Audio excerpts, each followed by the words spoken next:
Think about the changes we've seen in the last 40 years. Our first little persons served at early intervention are now in their 30s. The perceptions of the disabled have matured, where people are not limited by their disabilities, but championed by their abilities. In the last 40 years, we have witnessed the closings of state institutions because of everyday heroes like Benjamin Ritchie, Loretta Rowland, and Katherine Hutchinson. In 1975, Governor Michael Dukakis signed the consent decree closing state schools, like this one in Belchertown.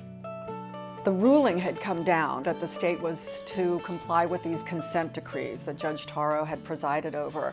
It was a time of great change in the human service industry. BAMC began transitioning individuals out of these facilities and into communities, first into smaller homes with shared rooms, to now state-of-the-art facilities tailored to individual needs, and for some, independent living in their own homes with flexible staff support as necessary.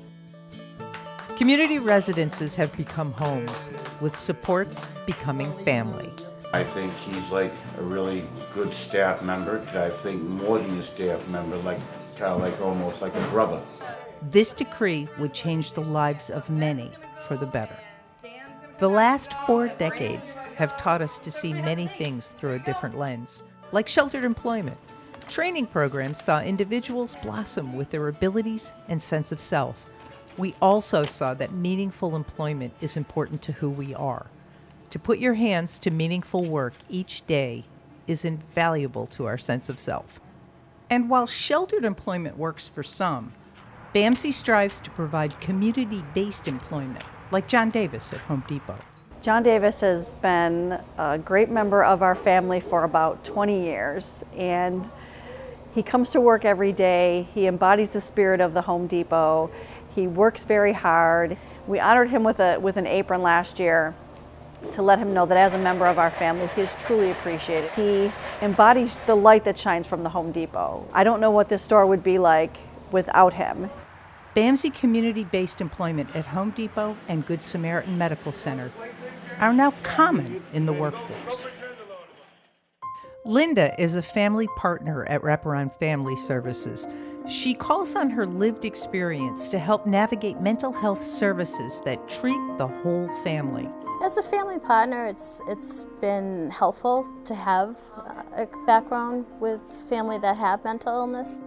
Sometimes the stigmas that families run into with mental health kind of impact them from getting services or asking for help.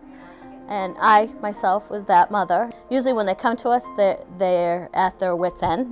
They're tearing their hair out. So it's empowering as a family partner to say, this isn't the end. There's a lot of help out there. You can get the services in your home. You kind of meet them where they're at. And where Alicia was at required a visit from our Wraparound Family Services team. When you guys first came, I was in my room and I was just minding my own business, and I heard a knock on the door. So I went to the door and I saw you guys, and I was like, this is strange. So I let you guys in, then you guys started talking about what was going to happen. Through a vast array of support services and mentoring, Alicia became someone we are all very proud of. I just turned into a kid who's getting A's and B's on my report card, helping out at home, and not doing anything stupid in the neighborhood, so helped me for the better. Another tool at Wraparound Family Services that works on life skills in a comfortable atmosphere is the new Youth Advisory Group. To feel comfortable, feel like you can voice your concerns, voice your thoughts. So the first one we had was no drama, no profanity. One person talks at a time. Be respectful of one another. If we encounter a conflict, make an effort to have some type of agreement or compromise. The group themselves designed bonding exercises, breaking down walls and improving communication skills. For the class that I had yesterday, we had split into 3 groups and we were given a scenario. And with the success that Alicia found, we might have another peer mentor in the making. If I saw someone that was like me and they were having a hard time with things, I would probably just tell them, yo, come here, and just chill and just talk to them about my story and just tell them to get help and just, get through it. The Cope Center is, if you can call it, a wellness center for the inner city population. Distribution of Narcan, condoms, screening and treatment for STDs. Cope is a place for a population that doesn't find many open doors. When the Cope Center opened in 1996, it was the first drop-in center that DPH funded in the state. And it was meant to be a place where we would do HIV testing and help folks who were homeless and who were addicted to drugs, a lot of crack cocaine back then. It was a place where people could go when they couldn't go anyplace else. Most people were on the streets, had no shoes, no clothes, and they would help them. There was one staff, they used to go to the Brockton police station and talk to the working girls who were picked up the night before and talk to them about getting tested and ways to keep safe. It was probably one of the first harm reduction places where someone would walk in, and if they weren't ready to get off drugs, that was okay. We would work with them. The staff would work with them where they were at in their treatment, in their addiction. And that still goes today. I mean, the staff that work at the Cope Center are amazing. I am someone who is HIV positive.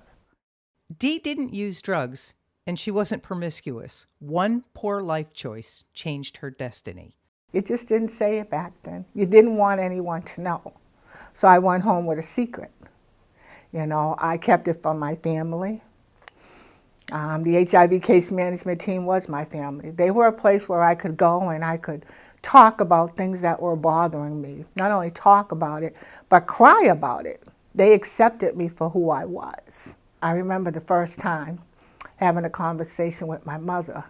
Her and I were walking through D.W. Field.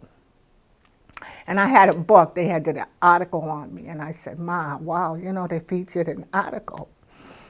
Forgive me, brings back memories. And I'm showing it to my mom, and we're walking. And for the first time, she says to me,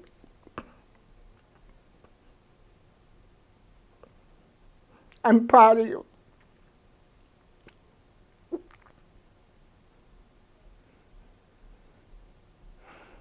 During the course of dealing with her disease, Dee has built a base of knowledge about HIV. She now is a peer advocate, and this is what she shares with someone who is newly diagnosed. Because you came in and you got tested today, look at all of the things we're going to talk about now. We're going to talk about your eating habits. We're going to talk about you getting enough sleep. We're going to talk about you maybe starting an exercise program. I said, and that's from the one thing. I said, but most of all, you meant me and I meant you. And I'm going to give you my card today, and you can call me anytime you like. So we've developed a friendship. What do you have? You have a gorilla. For nearly 40 years, early intervention has helped our smallest person served achieve their best selves. Models of therapy have changed, and work now happens in the home, along with class therapies. There's challenges coming in every day. Every family is different. We are not cookie cutter, so we do for each child what they need. We think out of the box. I'm a child life specialist as well as an early childhood special needs teacher, so it gave me the opportunity to do both things. I really think you work the best in the home with families as well. For me, it's good to be able to just accept that family for where they're at and work with them from there, and not expecting it to be, everything to go well my way. It's got to be, we're service providers, it's got to be their way too. We have to meet their needs. So for me, it's being able to meet their needs and be happy about that. It's truly an incredible feeling that each day you're helping a family get through something that they didn't expect when their child was born. She has been a miracle worker with my son. Without her, I don't think he would be where he is today. She has been by his side 100%. 1 second. It tears me up because she's amazing. She's helped him along so much, and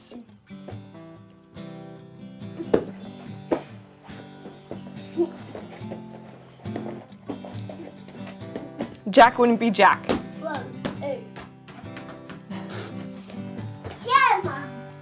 For 40 years, BAMSI has blazed the trail in the human services industry. We can't wait to see what the next 40 years will bring. Thanks for watching.